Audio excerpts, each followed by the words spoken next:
Hi friends, welcome back to మిక్లాస్ vlogs. అందరికీ ముందుగా కార్తీక పౌర్ణమి శుభాకాంక్షలు. నేనైతే టెంపుల్కి వెళ్ళొచ్చాను, ఇప్పుడే శివాలయానికి వెళ్ళొచ్చాను మరియు వెంకటేశ్వర స్వామి టెంపుల్కి వెళ్ళొచ్చాను. రెండు గుళ్ళలోనూ దీపాలు వెలిగించేసి వచ్చాను. ఇప్పుడే వీడియో ఎడిట్ చేద్దామని కూర్చున్నాను. మీరందరూ వెళ్ళారా టెంపుల్కి? దీపాలు వెలిగించారా? కార్తీక దీపాలు వెలిగించినట్లయితే కామెంట్ చేయండి ఓం నమః శివాయ అని. దాంతోపాటు కొత్త వాళ్ళు ఎవరైనా నా ఛానల్ చూస్తున్నట్లయితే ప్లీజ్ సబ్స్క్రైబ్ చేయండి. ఇంకా వీడియోలోకి వెళ్తే కార్తీక పురాణంలోని 15వ అధ్యాయం ఈరోజు చదువుకోవాల్సి ఉంది. 15వ అధ్యాయం ఏంటి అంటే దీప ప్రజ్వలనముచే ఎలుక పూర్వజన్మ స్మృతిలో నరరూపమందుట. అంతటా జనక మహారాజుతో వశిష్ఠ మహాముని, జనక, కార్తీక మహాత్మ్యమును గురించి ఎంత వివరించినను పూర్తి కానేరదు, కానీ మరి ఒక ఇతిహాసం తెలియజెప్పెదను, సావధానుడవై ఆలకించుమని చెప్పాను. ఈ మాసమున హరినామ సంకీర్తనలు వినుట చేయుట, శివకేశవుల వద్ద దీపారాధనను చేయుట, పురాణమును చదువుట లేక వినుట, సాయంత్రము దేవతా దర్శనము చేయలేని వారు కాలసూత్రమనడి నరకమున బడి మిట్టాడుదురు. కార్తీక శుద్ధ ద్వాదశి దినమున మనసారా శ్రీహరిని పూజించిన వారికి అక్షయ పుణ్యము కలుగును.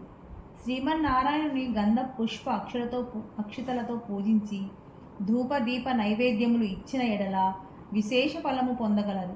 ఈ విధముగా నెల రోజులు విడవక చేసిన ఎడల అట్టివాడు దేవదుందుబులు మ్రోగుచుండగా విమానం ఎక్కి వైకుంఠమునకు పోవుదురు. నెల రోజులు చేయలేని వారు కార్తీక శుద్ధ త్రయోదశి, చతుర్దశి, పౌర్ణమి రోజుల ఎందైనా నిష్ఠతో పూజలు చేసి ఆవు నెయ్యితో దీపం ఉంచవలెను. ఈ మహాకార్తీకంలో ఆవు పాలు పితికినంతసేపు మాత్రము దీపముంచిన ఎడల మరుజన్మలో బ్రాహ్మణుడుగా జన్మించును. ఇతరులు ఉంచిన దీపము ఎగద్రోసి వృద్ధి చేసిన ఎడల లేక ఆరిపోయిన దీపమును వెలిగించినను అట్టి వారులు సమస్త పాపములు హరించును.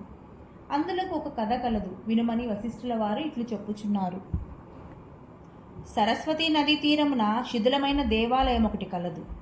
కర్మనిష్ఠుడనే దయార్థ హృదయుడగు ఒక యోగి పుంగవుడు ఆ దేవాలయము వద్దకు వచ్చి కార్తీక మాసమంతయు అచటనే గడిపి పురాణ పఠనము చేయు తలంపుగా ఆ పాడుబడి ఉన్న దేవాలయంను శుభ్రముగా ఊడ్చి నీళ్లతో కడిగి బొట్లు పెట్టి పక్క గ్రామునకు వెళ్ళి ప్రమిదలు తెచ్చి దూదితో వత్తులు చేసి 12 దీపములుంచి స్వామిని పూజించుచు నిష్ఠతో పురాణము చదువుచుండెను.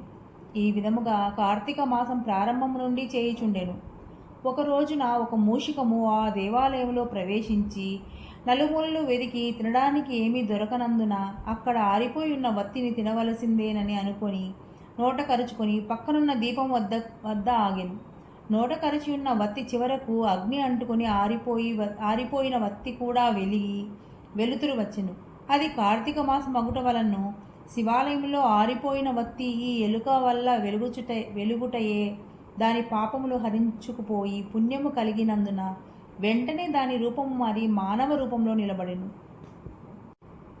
ధ్యాననిష్టలో ఉన్న యోగి పుంగవుడు తన కన్నులను తెరిచి చూడగా పక్కనొక మానవుడు నిలబడి ఉండుటచే గమనించి, ఓయి, నీవెవడవు, ఎందుకిట్లు నిలబడి ఉంటివి అని ప్రశ్నించగా, ఆర్య, నేను మూషికమును. రాత్రి నేను ఆహారమును వెతుక్కుంటూ ఈ దేవాలయములోనికి ప్రవేశించి ఇక్కడ కూడా ఏమి దొరకనందున నెయ్యి వాసనలతో నున్న ఆరిపోయిన వత్తిని తినవలనని దాని నోట కరచి ప్రక్కనున్న దీపము చెంత నిలబడి ఉండగా నా అదృష్టం కొలది ఆ వత్తి వెలుగుటయే నా పాపములు పోయినందున కాబోలు వెంటనే పూర్వజన్మమెత్తి తిని. కానీ ఓ మహానుభావ, నేను ఎందుకీ మూషిక జన్మ ఎత్తవలసి వచ్చిందో దాని గల కారణమేమిటో విశదీకరింపుము అని కోరాను. అంత యోగీశ్వరుడు ఆశ్చర్యపడి తన దివ్య దృష్టిచే సర్వము తెలుసుకొని, ఓయి, క్రిందటి జన్మలో నీవు బ్రాహ్మణుడవు, నిన్ను బాహులికుడని పిలిచేవారు. నీవు జైనమత వంశానికి చెందినవాడవు. నీ కుటుంబాన్ని పోషించుటకు వ్యవసాయం చేస్తూ ధనాశాపరుడై దేవపూజలు నిత్యకర్మలు మరచి నీచుల సహవాసము వలన నిషిద్ధ అన్నము తినుచు మంచివారలను యోగ్యులను నిందించుచు పరుల చెంద స్వార్థచింత గలవాడవై ఆడపిల్లలను అమ్ము వృత్తి చేస్తూ దానివల్ల సంపాదించిన ధనాన్ని కూడబెట్టుచు సమస్త తినుబండారములను కడుచౌకగా కొని తిరిగి వాటిని ఎక్కువ ధరకు అమ్మి అటుల సంపాదించిన ధనము నీవు అనుభవించక ఇతరులకు ఇవ్వక ఆ ధనము భూస్థాపితం చేసి పిసినారివై జీవించినావు. మరణించిన తరువాత ఎలుక జన్మమెత్తి వెనుకటి జన్మ పాపమును అనుభవించుచుంటివి. నేను ఆ భగవంతుని దగ్గర ఆరిపోయిన దీపాన్ని వెలిగించినందున పుణ్యాత్ముడమైతివి. దాని వలననే నీకు తిరిగి పూర్వజన్మ జన్మ ప్రాప్తించినది. కావున నీవు నీ గ్రామమునకు పోయి నీ పెరటియందు పాతిపెట్టిన ధనము త్రవ్వి ఆ ధనముతో దాన ధర్మాలు చేసి భగవంతుని ప్రార్థించుకొని మోక్షము పొందుమని అతనికి నీతులు చెప్పి పంపించెను. ఇట్లు స్కాంద పురాణాంతర్గత వశిష్ఠ ప్రోక్త కార్తీక మహాత్మ్యమందలి పంచాదశాధ్యాయము 15వ రోజు పారాయణము సమాప్తము. ఓం నమో నారాయణాయ. ఓం నమో భగవతే వాసుదేవాయ. ఓం నమః శివాయ.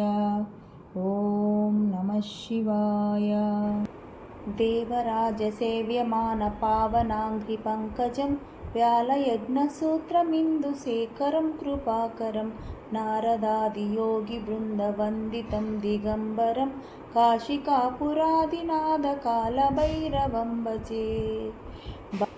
భానుకోటిభాస్వరం భవాబ్దితారకం పరం నీలకంఠమీప్సితార్థదాయకం త్రిలోచనం కాలకాలమంబుజాక్షమక్షశూలమక్షరం కాశికాపురాదినాథకాలభైరవం భజే.